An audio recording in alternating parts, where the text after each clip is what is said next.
warahmatullahi wabarakatuh. Waalaikumsalam warahmatullahi wabarakatuh. Halo teman-teman, selamat pagi Bapak. Nah, pada kali ini kita akan menyampaikan materi mengenai siklus pengeluaran yang akan dipresentasikan oleh kelompok 10. Nah, pertama-tama izinkan kami memperkenalkan diri terlebih dahulu. Perkenalkan, nama saya Raffiula Najwa dan di sini ada rekan saya. Perkenalkan, nama saya Muhammad Rizky Ramadan. Saya Tiara Hairina Syara. Nah, materi pertama akan disampaikan oleh saya terlebih dahulu. Nah, sekarang masuk ke pengertian dan tujuan siklus pengeluaran.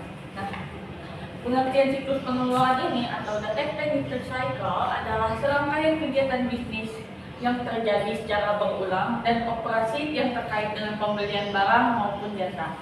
Nah, adapun tujuan yang dilakukan siklus pengeluaran ini yaitu memastikan bahwa semua barang yang dipesan itu sesuai dengan kebutuhan, menerima dan memastikan barang itu dalam kondisi yang baik, kemudian mencatat dan mengklasifikasikan pengeluaran kas dengan cepat dan akurat.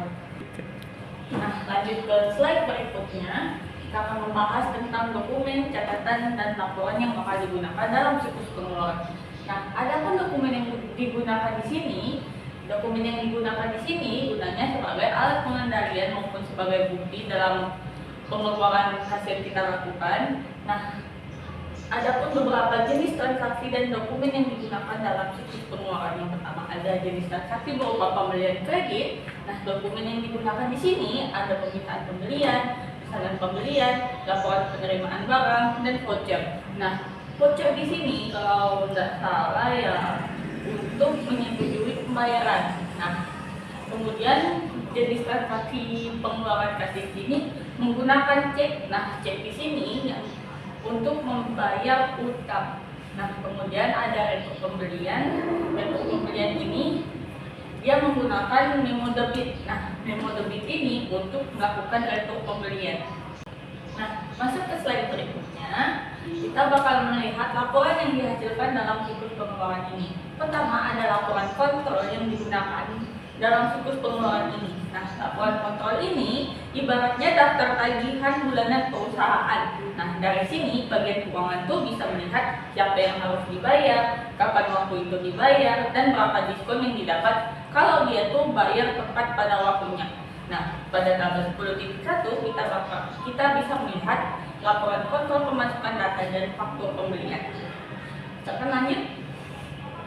Kemudian ada register di sini, register cek utang dagang. Nah, register cek utang dagang di sini digunakan untuk mencatat pembayaran utang yang sudah dilakukan sebelumnya dengan menggunakan cek. Nah, dokumen ini yang bakal membantu perusahaan untuk mengontrol pengeluaran kas dan memastikan setiap cek pembayaran utang itu tercatat dengan benar. Nah, pada tabel 10.2 di sini kita dapat melihat dari PT Bina Citra Pesona itu kita bisa melihat register cek utang dagang yang dilakukannya. Lanjut. Kemudian ada pun laporan khusus yang digunakan. Nah, laporan khusus ini berbeda dengan laporan-laporan sebelumnya. Nah, laporan khusus ini adalah laporan yang dibuat untuk membantu manajemen dalam mengambil keputusan terkait utang maupun pengeluaran kas. Nah, bisa kita lihat pertama ada laporan faktur terbuka di sini. Nah, laporan ini tuh menunjukkan faktur yang masih belum dibayar. Nah, laporan ini yang membantu manajemen untuk menentukan utang mana yang perlu diprioritaskan untuk dibayar. Nah, pada tabel 10.3 ini kita dapat melihat dari PT Bina Citra Pesona lagi tentang laporan faktur terbuka. Nah, lanjut ke slide berikutnya. Ada laporan umum voucher di sini. Nah, laporan ini tuh bakal menunjukkan berapa lama utang itu tuh belum dibayar. Nah, semakin lama umur utang itu belum dibayar, nah semakin besar risiko keterlambatan pembayaran. Nah, pada tabel 10.4 ini kita bisa melihat laporan umum voucher. Jadi kalau ada utang yang belum dibayar, jadi kita harus bayar segera sebelum ditagih atau agar hubungan kita dengan pemasok tuh tetap lancar. Oke, lanjut ke slide berikutnya. Kita bakal melihat laporan kebutuhan kas di sini. Nah, laporan ini tuh digunakan untuk menghitung berapa kas yang harus disiapkan perusahaan untuk membayar utang yang akan jatuh pada tempo. Nah, pada tabel 10.5 ini kita bisa melihat laporan kebutuhan kas. Lanjut. Nah, kemudian ada laporan status utang. Nah, laporan ini dihasilkan kalau perusahaan menggunakan sistem online real time, karena sistem ini tuh memungkinkan pemakai untuk meminta database menyajikan informasi terbaru. Nah, dalam siklus ini, karyawan bagian utang itu juga memerlukan informasi mengenai status utang kepada setiap pemasok. Jadi, laporan ini tuh menunjukkan berapa besar yang utang masih harus dibayar sama perusahaan dan berapa utang yang masih dimiliki perusahaan. Lanjut. Nah, sekarang kita masuk ke catatan akuntansi. Catatan akuntansi ini yang diselenggarakan oleh perusahaan dalam melaksanakan siklus ini. Nah, siklus pendapatan ini tergantung pada metode, pada alat yang digunakan untuk mengolah data transaksi. Nah, jika pengolahan transaksi dilaksanakan secara manual, maka ada beberapa catatan yang bakal kita bahas di sini. Ada 2 catatan kalau nggak salah. Nah, pokoknya catatan ini tuh digunakan untuk menyimpan informasi mengenai transaksi dan menjadi dasar penyusunan laporan keuangan. Nah, pertama di buku jurnal ini ada register voucher, jurnal memorial, dan register kas. Register voucher ini yaitu buku yang digunakan untuk mencatat transaksi pembelian secara kredit. Nah, kemudian ada jurnal memorial. Jurnal memorial itu yaitu buku yang digunakan untuk mencatat transaksi pengembalian barang yang dibeli atau perolehan potongan pembelian. Nah, kemudian ada register kas. Register kas di sini buku yang digunakan untuk mencatat beberapa transaksi pengeluaran kas, baik dalam tunai maupun dalam bentuk utang. Kemudian adapun rekening pembantu utang dagang. Rekening pembantu utang dagang ini yang digunakan untuk mencatat utang kepada setiap pelanggan. Nah, kemudian ada rekening buku besar. Rekening buku besar ini terbagi jadi 2 poin, pertama utang voucher dan utang utang voucher dan kas. Utang voucher ini itu rekening yang digunakan untuk mencatat bertambahnya utang karena pembelian kredit, terus dan berkurangnya utang dagang karena pelunasan atau adanya retur maupun potongan pembelian. Kemudian ada kas, yaitu rekening yang digunakan untuk mencatat berkurangnya kas karena ada pembelian tunai maupun berkurangnya kas karena pelunasan utang dagang. Dan lanjut ke Nah, dalam catatan akuntansi berbasis komputer di sini, data akuntansi itu dicatat dalam sebuah file induk dan 7 file transaksi. Nah, file induk di sini adalah tempat penyimpanan data utama yang digunakan berulang kali dalam siklus pengeluaran. Nah, file induk ini ada 2 poin. Yang pertama file induk pemasok dan file induk persediaan. Nah, file induk pemasok ini yaitu sebuah file yang digunakan untuk menyimpan data utang kepada setiap pemasok berikut perubahan-perubahan yang terjadi terhadap utang dagang. Kemudian ada file induk persediaan, yaitu sebuah file yang digunakan untuk menyimpan data tentang setiap persediaan, jenis persediaan, baik berupa penambahan maupun pengurangan pada persediaan. Adapun file transaksi yang dilakukan dalam siklus pengeluaran, pertama ada file permintaan pembelian. Nah, file ini tuh berisi 1 record untuk setiap barang yang dimintakan pada pembelinya. Kemudian ada file pembelian permuka. File ini tuh mempunyai 1 record untuk setiap pesanan pembelian yang telah dikirimkan. Kemudian ada file order pembelian. File ini tuh digunakan oleh aplikasi pembelian untuk mencatat rincian data yang tercantum. Ketiga, ada file penerimaan. Maksudnya keempat, ada file penerimaan barang. File ini tuh berisi 1 record untuk setiap item barang yang belum diterima, yang diterima sama pemasok. Kemudian ada file faktur pembelian. File ini berisi daftar faktur yang digunakan, baik baru diterima, namun barangnya itu belum datang. Kemudian ada file voucher. File ini tuh berisi 1 record setiap voucher yang belum dibayar. Yang terakhir ada file buku besar. File buku besar di sini berisi ringkasan transaksi yang diproses. Lanjut.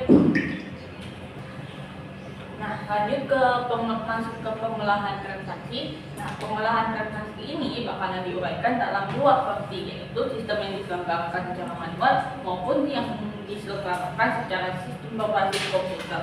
Nah, sistem manual di sini bakalan mencakup 2 prosedur, yaitu sebagai berikut. Yang pertama ada prosedur pembelian kredit. Nah, jadi pembelian kredit ini adalah pembelian barang yang dilakukan sekarang, namun pembayarannya itu nanti sebelum sesuai dengan jangka waktu yang telah ditentukan. Kemudian prosedur pengeluaran kas ini yang bakal menjelaskan bagaimana perusahaan itu melunasi utang tersebut kepada pemasok. Nah, dalam sistem berbasis komputer ini mencakup beberapa prosedur. Yang pertama dimulai dari prosedur permintaan pembelian, pemesanan barang, penerimaan barang, pencatatan utang, dan pengeluaran kas yang dilakukan. Nah, lanjut pada prosedur pembelian manual. Prosedur pembelian manual di sini proses yang pembelian yang dilakukan melalui beberapa pengendalian yang saling berhubungan. Nah, tujuannya di sini adalah agar setiap pembelian yang dilakukan dapat dikendalikan maupun dipertanggungjawabkan. Nah, proses pertama dimulai dari unit peminta barang ketika stok tuh udah mulai habis atau ada kebutuhan tertentu. Nah, bagian permintaan ini yang bakal membuat permintaan pembelian. Nah, kemudian setelah kita tuh menerima permintaan tersebut, departemen pembelian ini bakalan membuat order pembelian yang dikirim kepada pemasok. Nah, ketika barang dari pemasok itu sudah datang, dari departemen penerimaan barang itu bakalan ngecek dulu apakah barang yang dikirim itu sesuai atau enggak. Nah, yang terakhir, setelah barang itu diperiksa, barang yang diserahkan itu pada unit peminta barang untuk digunakan atau disimpan atau bisa kita sebut sebagai verifikasi barang. Lanjut. Nah, selanjutnya kita bakalan membahas bagaimana perusahaan itu mengendalikan proses pembelian agar terhindar dari kesalahan maupun kecurangan melalui aktivitas beberapa pengendalian transaksi pembelian sebagai berikut. Yang pertama ada aktivitas otorisasi saksi di sini. Nah, jadi aktivitas otorisasi transaksi ini setiap pembelian itu harus mendapat persetujuannya terlebih dahulu. Nah, kemudian ada pengamanan terhadap aset dan catatan.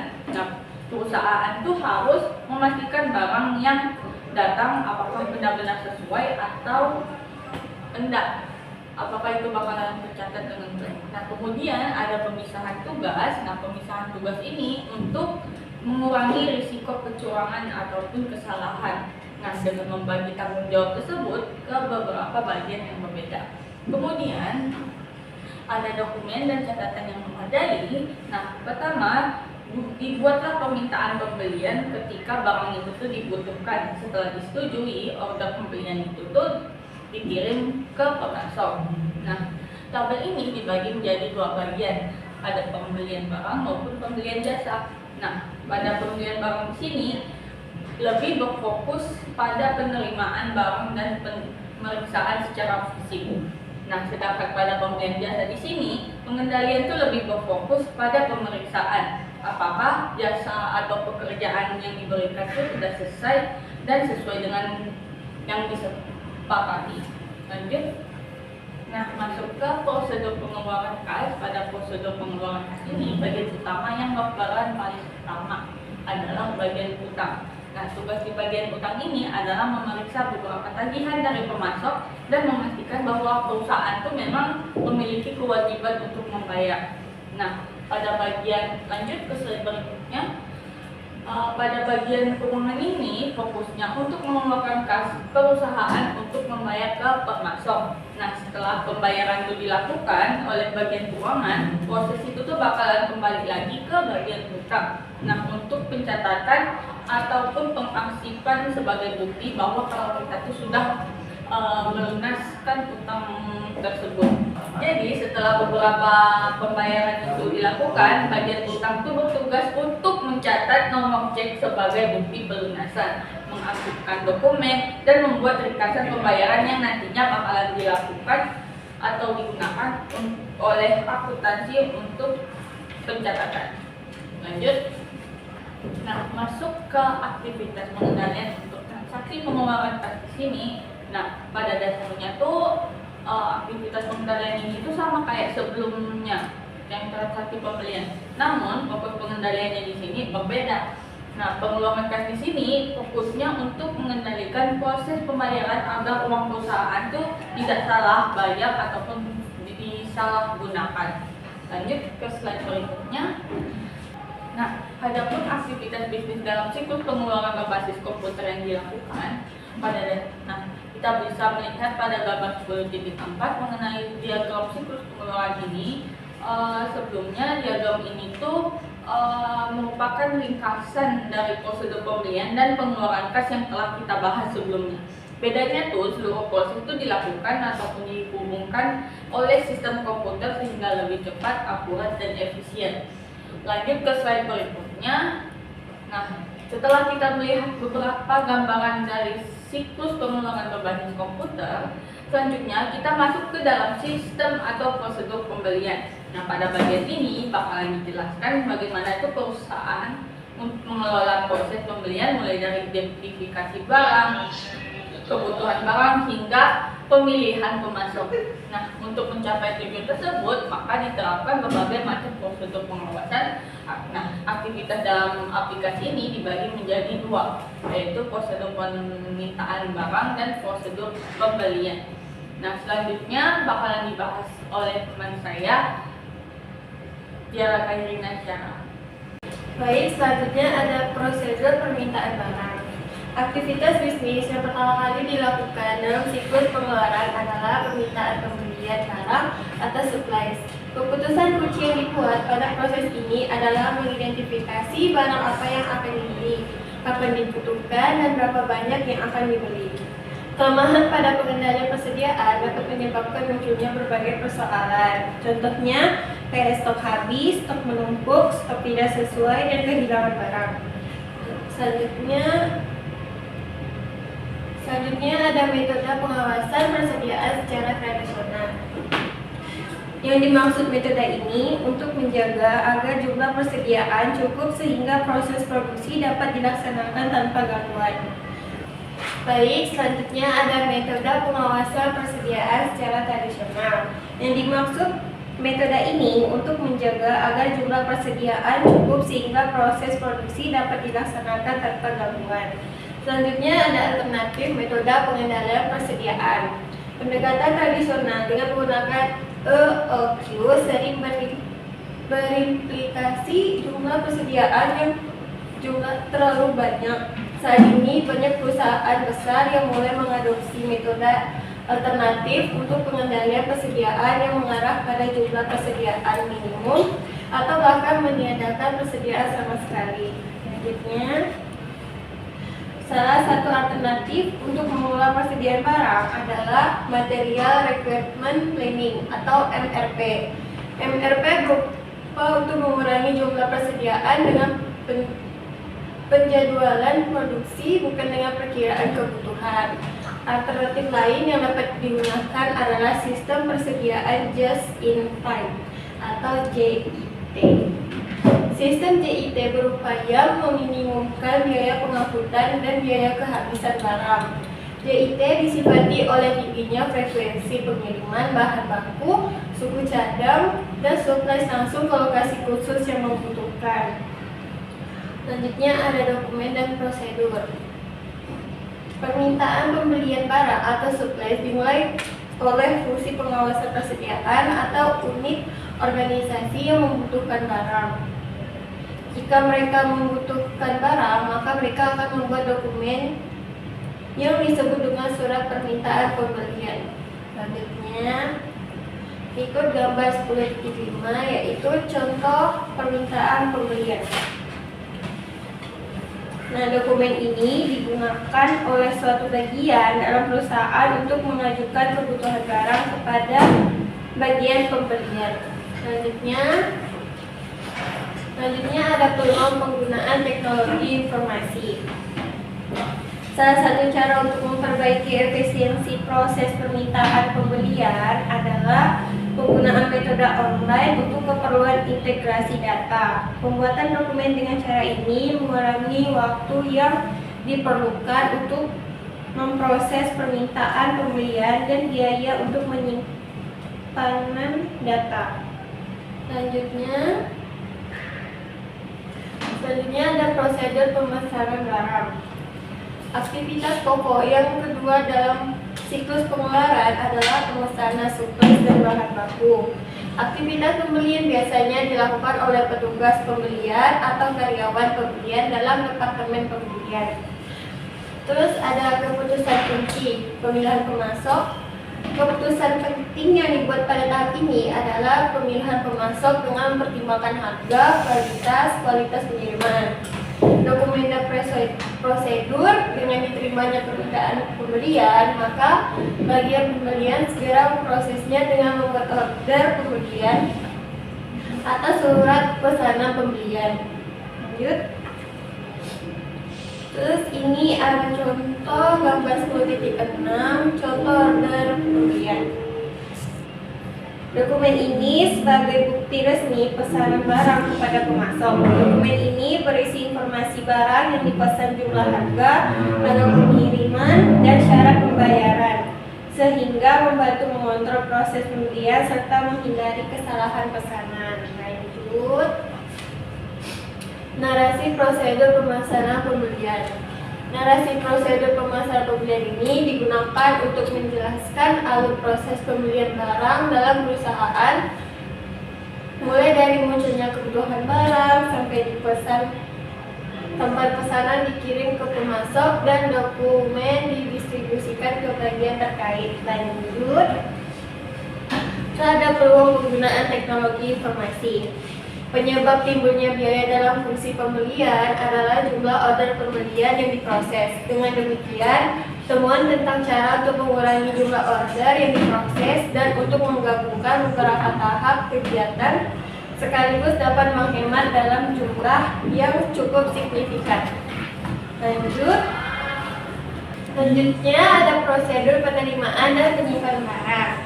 Prosedur penerimaan dan penyimpanan barang adalah proses menerima barang yang dikirim pemasok, memeriksa kesesuaiannya dengan pesanan, lalu menyimpannya di gudang. Setelah barang diterima, informasi penerimaan dicatat dan dilaporkan untuk memperbarui data persediaan agar stok tetap akurat. Terus ada keputusan kunci dan informasi yang dibutuhkan. Keputusan yang dibuat oleh Departemen Penerimaan Barang adalah A. Menerima barang yang dikirim atau tidak. B. Verifikasi kuantitas barang yang diterima merupakan hal yang amat penting untuk menjamin bahwa perusahaan hanya membayar barang sejumlah yang benar-benar diterima saja, dan menjamin bahwa catatan persediaan diperbarui secara akurat. Lanjut.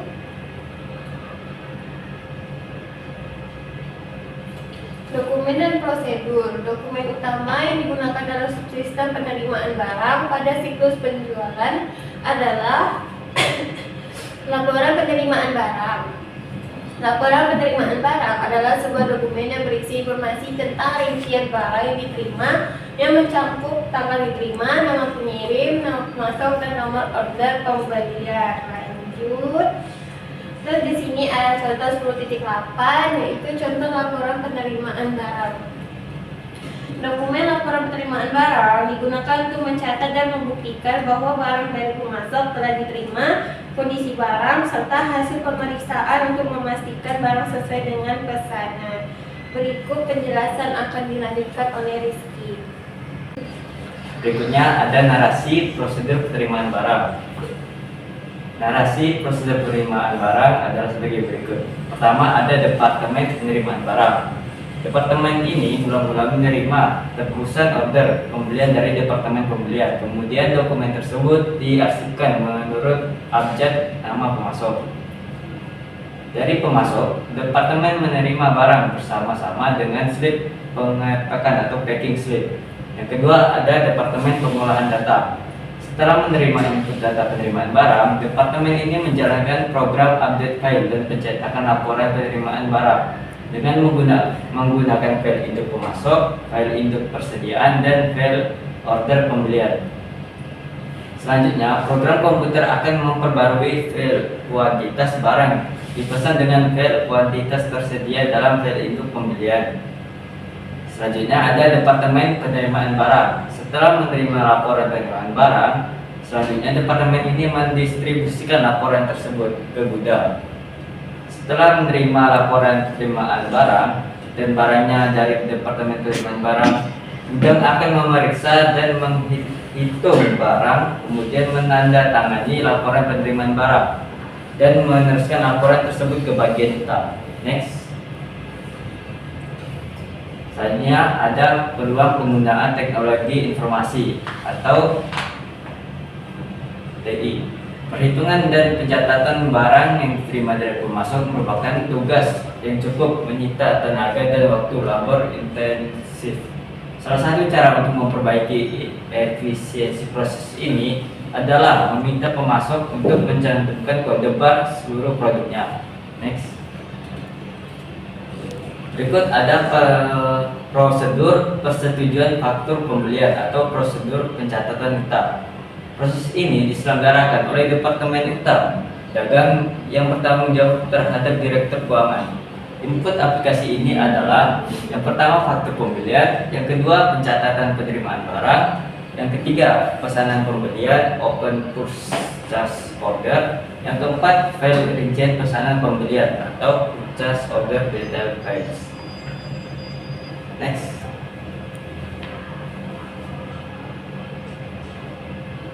Berikut ada dua cara untuk memproses faktur pembelian, yaitu yang pertama sistem non-voucher dan sistem voucher.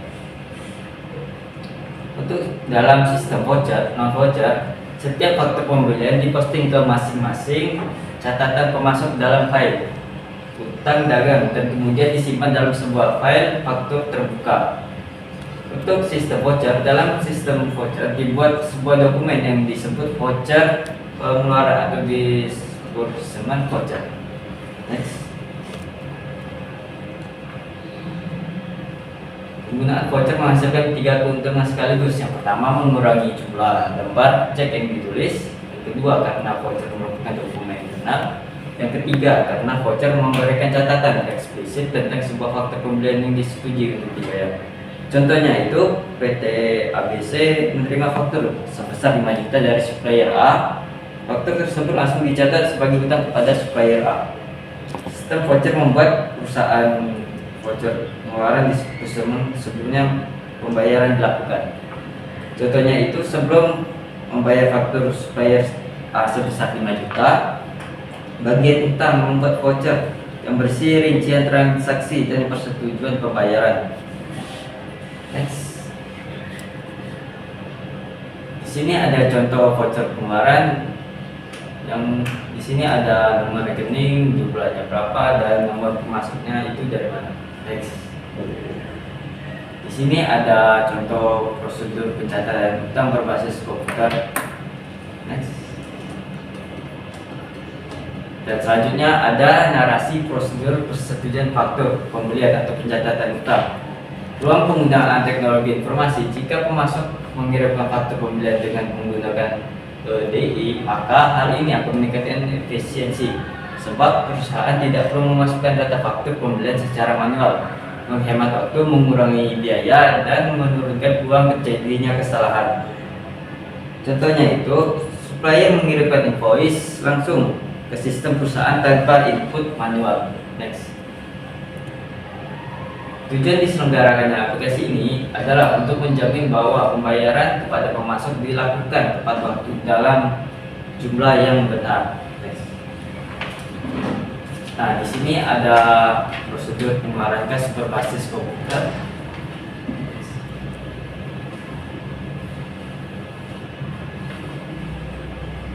Berikut ada narasi prosedur pengeluaran kas.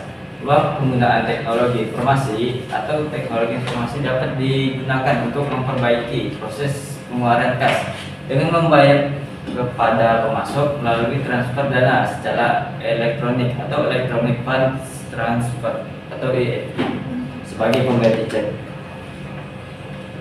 Contohnya itu, perusahaan mentransfer pembayaran langsung ke rekening pemasok tanpa menggunakan cek. Next. Nah, di sini ada tujuan, ancaman, dan prosedur pengendalian. Yang pertama itu ada permintaan barang. Tujuan utama proses permintaan pembelian adalah untuk memelihara pasokan seluruh kebutuhan bahan baku secara memadai. Ada dua ancaman yang muncul dalam mencapai tujuan ini. Adalah yang pertama, ancaman pertama yaitu kehabisan barang. Contohnya itu persediaan bahan baku habis sehingga produksi terhenti. Untuk pengendaliannya itu menetapkan titik pemesanan kembali atau reorder point. Untuk ancaman kedua dari permintaan barang yaitu pembelian barang yang tidak perlu atau dalam jumlah berlebihan. Contohnya itu kita membeli barang 1000 unit sedangkan yang kita butuhkan hanya 300 unit. Contoh pengendaliannya itu persetujuan pembelian oleh manajer terkait. Nah, untuk yang kedua ada pemesanan barang.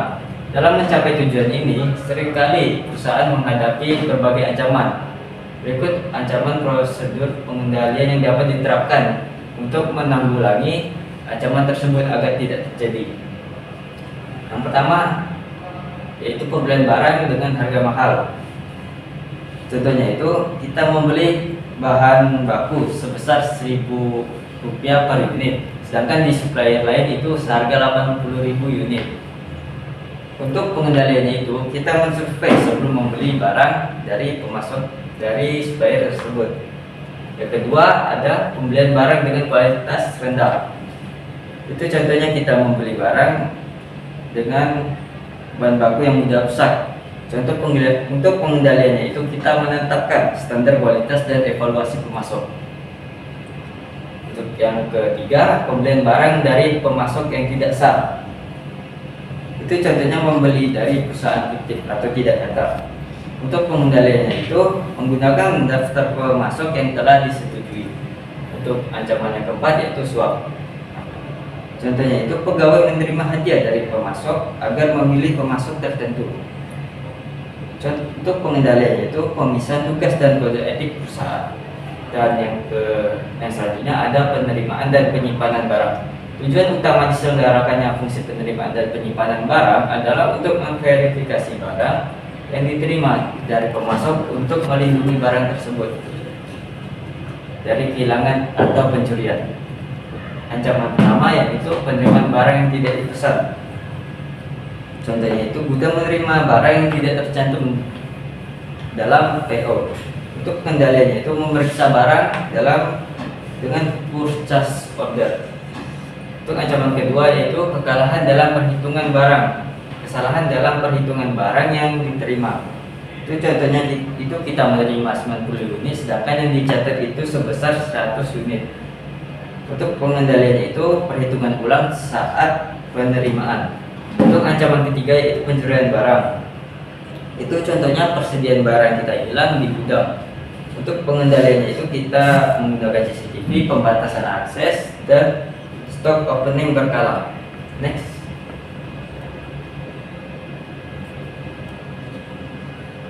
Berikutnya ada persetujuan faktor penjualan. Tujuan utama aktivitas persetujuan faktor pembelian adalah untuk menjamin bahwa perusahaan hanya membayar barang yang dipesan atau diterima. Untuk ancaman pertama yaitu kesalahan dalam faktor pembelian. Contohnya itu harga pada faktur berbeda dengan harga yang kita sepakati. Untuk pengendalian itu melakukan pencocokan 3 dokumen atau PO, Receiving Report, dan Invoice. Untuk ancaman kedua yaitu pembayaran yang tidak diterima. Untuk contohnya itu faktur dibayar padahal barang belum datang. Untuk pengendalian itu verifikasi bukti dan penerimaan barang. Untuk ancaman kedua itu pembayaran barang yang tidak diterima. Pembayaran barang yang tidak diterima. Untuk ancaman yang ketiga yaitu kegagalan dalam memanfaatkan fasilitas potongan. Di sini contohnya kita mendapatkan potongan sebesar 2% jika dibayar 10 hari lebih awal, sedangkan kita tidak membayar barang itu pada 10 hari lebih awal. Itu loh, bos. Untuk ancaman yang ketiga yaitu kegagalan memanfaatkan fasilitas potongan. Contohnya itu kita mendapatkan potongan 2% jika kita membayar 10 hari lebih awal, tetapi kita tidak membayar 10 hari lebih awal, sehingga kita tidak mendapatkan potongan tersebut. Untuk pengendalian itu kita harus ada sistem pengingat jatuh tempo pembayaran. Untuk ancaman keempat yaitu pembayaran faktur yang sama 2 kali. Untuk pengendalian itu penomoran dan penandaan faktur yang sudah dibayar. Untuk ancaman yang kelima, kesalahan dalam pencatatan dan posting pembelian dan pembayaran. Itu contohnya kita mempunyai utang 1 juta, tetapi yang dicatat itu sebesar 10 juta. Untuk pengendalian itu validasi data dan review oleh supervisor. Selanjutnya ada pembayaran utang. Tujuan utama dilakukannya aktivitas ini adalah untuk melindungi kas dengan cara menjamin bahwa pengeluaran kas yang dilakukan adalah sah. Ancaman yang pertama adalah ketidaktepatan kas.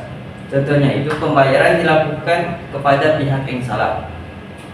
Untuk pengendaliannya itu otorisasi pembayaran dan rekonsiliasi bank. Yang untuk ancaman kedua yaitu pencurian yang berhubungan dengan penggunaan EFT, pengendalian umum. Itu contohnya peretasan mengubah nomor rekening tujuan transfer. Untuk pengendaliannya itu kita melakukan enkripsi, autentikasi ganda atau MFA, dan pembatasan akses. Selanjutnya ada pengendalian umum. Untuk ancaman pertama yaitu kehilangan data. Contohnya itu data utang kita hilang karena kerusakan server. Untuk pengendalian itu kita harus backup data secara rutin. Untuk ancaman kedua yaitu kinerja yang buruk.